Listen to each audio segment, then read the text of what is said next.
पश्चिम बंगाल में जीत के बाद कुछ क्षेत्रों पर भारतीय जनता पार्टी के लोग या हम कह दें हिंदू लोग अपना आपा खो रहे हैं और टीएमसी के कार्यालय पे भी कुछ जगह पे तोड़फोड़ हुई है, थोड़ी बहुत मारपीट हुई है। मगर आप समझिए एक चीज को, मोदी जी या भारतीय जनता पार्टी के कुछ नेताओं के द्वारा ये बोलना आसान है कि हम बदलाव के लिए आए हैं, बदला के लिए नहीं। मगर आप सोचिए ये 15 साल में वहां हिंदुओं ने क्या खोया है। कोई अपना बेटा खोया है, कोई भाई खोया है, किसी ने पति को खोया है, किसी ने अपनी इज्जत को खोया है, किसी परिवार में घर वालों के सामने उनकी महिला का इज्जत को तार तार किया गया है। कई तरह के यातनाएं दी गई हैं। आपको याद होगा किस तरीके से संदेश खाली से न्यूज़ आया था कि आप अपनी बहन बेटी को टीएमसी के कार्यालय में भेज दीजिए, आज वहीं रहेंगे, कल आ जाएंगे। आप सोच सकते हैं इस तरह की प्रताड़ना अभी भी आप सुने होंगे, इस चुनाव में भी सुने होंगे किस तरीके से लोग रोड पे भी आए, हिंदू लोग, कि उनको टीएमसी के गुंडे ये बोल रहे हैं कि अगर आप जो है भारतीय जनता पार्टी को या टीएमसी के विरुद्ध में वोट देंगे तो आपके घर की महिलाओं के साथ बलात्कार किया जाएगा। इस तरह के प्रताड़ना के बाद क्या आज सही में पश्चिम बंगाल का हिंदू केवल बदलाव के लिए बैठा हुआ है?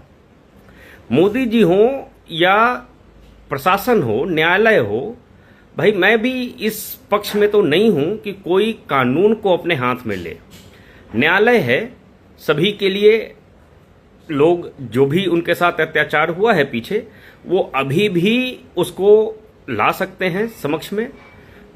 जहां भारतीय जनता पार्टी जीती है, न्याय कानून की व्यवस्था होगी, ऐसा मेरी भी आशा है, और उस तरीके से न्याय प्राप्त करे। मगर एक बात मानिए, आप जो भी हो, हम सभी इंसान हैं। इतनी प्रताड़ना सहने के बाद थोड़ा ना थोड़ा ये हिंदू समाज भी आपा खोएगा, और खोना भी चाहिए या नहीं चाहिए पता नहीं मैं क्या बोलना चाहता हूं या नहीं। मगर आप सोचिए कि इस तरह के प्रताड़ना के बाद क्या कोई भी समाज का व्यक्ति हो, कोई भी इंसान हो, क्या वो अपना आपा नहीं खोएगा? भाई कितनी अधिक उनको प्रताड़ित किया गया है, दबा के रखा गया है। शायद उसका थोड़ा ना थोड़ा रिपल्केशन आएगा। मेरे ख्याल से पॉलिटिकल पार्टी के रूप में भारतीय जनता पार्टी को भी ये समझना चाहिए, थोड़ा आपको संरक्षण देना पड़ेगा। मैं ये नहीं कहता हूं कि जिस तरह से टीएमसी गुंडागर्दी के ऊपर उतर गई थी और जिस तरह से अत्याचार कर रही थी उस लेवल पे मैं नहीं बात कर रहा हूं। थोड़ा बहुत मेरे ख्याल से ये समाज भी रिवोल्ट करेगा। मैं ये नहीं कहता कि उस लेवल का बदला ले, उस लेवल का बदला शायद ये समाज लेगा भी नहीं, इसकी संस्कार वैसी नहीं रही हैं। मगर फिर भी थोड़ा बहुत छूटपुट तो होगा ही होगा।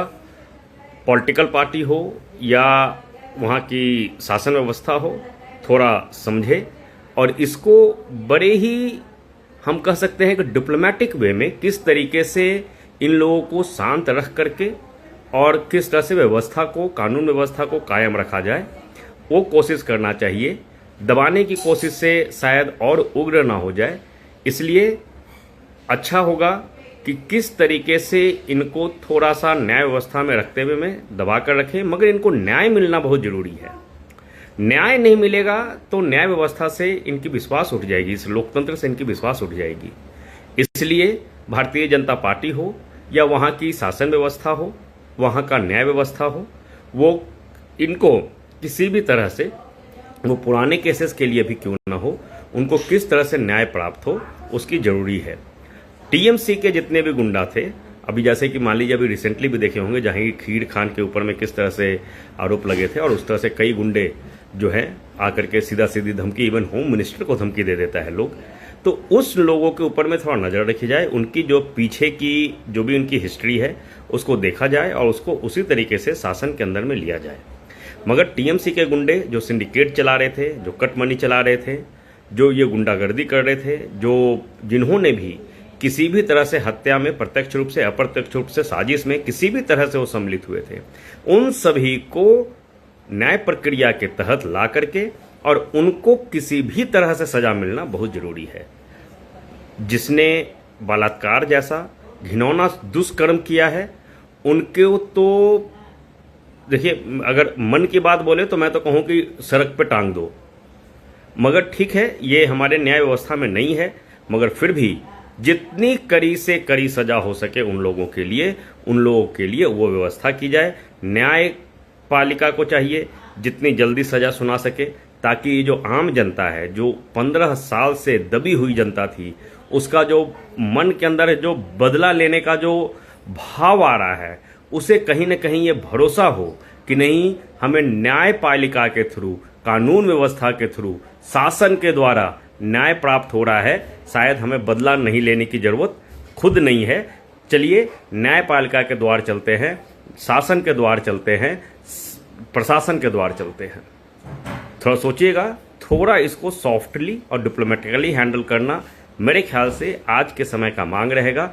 बाकी देखिए, प्रशासन हो, शासन हो, पॉलिटिकल पार्टियां हों, सभी इस चीज़ को समझती हैं और मेरे ख्याल से भारतीय जनता पार्टी सेंसिबल है जो इसको अच्छी तरीके से जो है मैनेज करेगी। मगर एक चीज़ और कह दे, जिहादियों के लिए, घुसपैठियों के लिए कोई रहम नहीं होना चाहिए।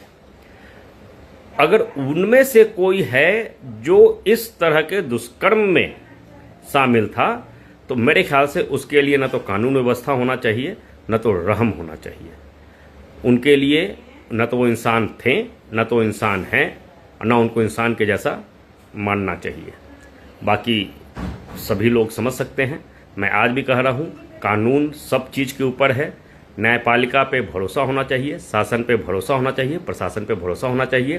पुरानी केसेस भी हैं, उसको सामने लाइए और न्यायपालिका के द्वारा न्याय की गुहार कीजिए। मुझे इस बात की पूरी भरोसा है कि सभी को न्याय प्राप्त जरूर होगा। जय श्री राम, वंदे मातरम।